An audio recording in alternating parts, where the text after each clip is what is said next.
Muy buenos días, nos encontramos acá haciendo un nuevo video donde vamos a conversar sobre la ética y deontología profesional. Ok, para ello podemos basarnos en las siguientes palabras claves: valores, principios y lineamientos.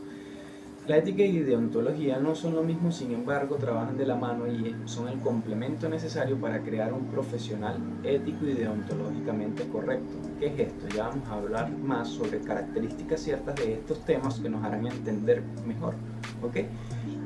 De forma introductoria podemos decir que la ética y deontología será nuestra herramienta encargada de proporcionar elementos necesarios para poder solventar cualquier situación bajo un estado psicológico equilibrado. ¿Okay?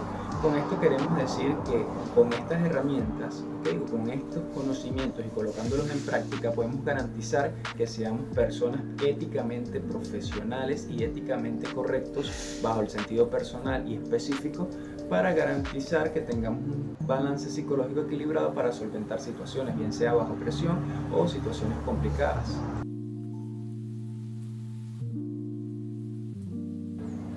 Ok, ahora, como les comenté hace un momento, hay reglas éticas, ¿ok?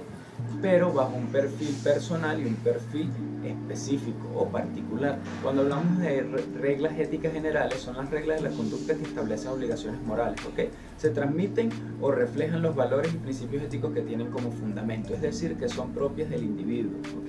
Y están las particulares, que son determinadas por cierta empresa, que determina que es correcto o incorrecto bajo los efectos de un ambiente laboral, ¿ok?, o profesional. Entonces, personales podemos decir ser un buen ciudadano, por decir un ejemplo, en el sentido de los derechos e injusticias individuales, ¿ok? Y de forma profesional son las pautas que se le imponen a los empleados dentro de un entorno laboral, ¿ok? Se incorpora por jefes, compañeros, clientes, ¿ok? Un ejemplo, por lo menos en particulares o profesionales, los médicos principalmente deben de tener una ética o seguir ciertas reglas, ¿ok?, como por lo menos lo que es la privacidad de los clientes que trabajan. Y en el punto medio de tanto personal y profesional se encuentran por lo menos ser conformadas por los valores y experiencias, ¿ok? Y lo que influencia en el actuar del ser humano y lo fomenta en sus decisiones. Por eso es importante trabajar de la mano con los dos para garantizar de que tengamos el aval de ser personas deontológicamente solventes. Eso lo vamos a explicar más adelante. Por ahora vamos a hablar de la naturaleza de las normas éticas. ¿De dónde vienen estas normas? O cómo nacen. ¿Okay?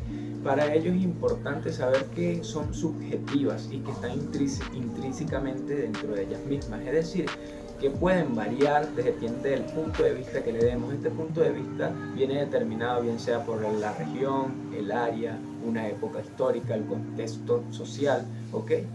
Y es subjetivo, como les dije hace un momento, por los orígenes culturales. Queremos decir con esto porque no es la misma forma de ver las cosas desde un continente asiático, por así decirlo, a un continente del continente americano, o más en específico aún en regiones de Latinoamérica. Con esto, ¿okay?, tenemos que se plantea desde un punto de vista racional, los cuales son aceptados por la mayoría. ¿Okay? La solvencia deontológica que les comenté hace un momento no es más que tener el aval de que somos personas que cumplimos con todas estas directrices y deontológicamente hablando generamos confianza, somos personas de fiar, ya que hemos demostrado un sólido conocimiento basado en la disciplina y responsabilidades del cumplimiento de todas estas cuestiones o todos estos puntos y características que hemos tratado. Cuando hablamos de un colegio profesional o colegiación, no hablamos de lo mismo, sin embargo trabajan de la mano. Digamos que el colegio profesional es el lugar y la colegiación es estar en el lugar. ¿Ok? ¿Cómo lo explicamos de otra manera? Se entiende por colegio profesional a la asociación de graduados universitarios o profesionales afines en entidades gremiales avaladas por el Estado, que conforman las disposiciones de la ley. ¿Ok? De este modo regulan, certifican y garantizan los principios de los profesionales específicos. Y la colegiación es hablar del término donde hacemos referencia al proceso como tal de pertenecer a un colegio profesional. ¿Ok? La mayoría de estos colegios profesionales se paga una membresía. Por ejemplo, aquí en Venezuela contamos lo que es el colegio de ingenieros, el colegio de abogados, por así decirlo. Ok, en conclusión, podemos reflexionar dejando la siguiente frase para que divaguemos entre ella y hallemos nuestra propia manera de ver las cosas y nuestras propias reglas éticas que deberíamos de plantearnos nosotros mismos si las seguimos, si no las seguimos, si estamos solventes deontológicamente. ¿Ok? La ética es saber la diferencia entre lo que tienes derecho de hacer y lo que es correcto hacer. Muchas gracias y nos vemos en otra oportunidad.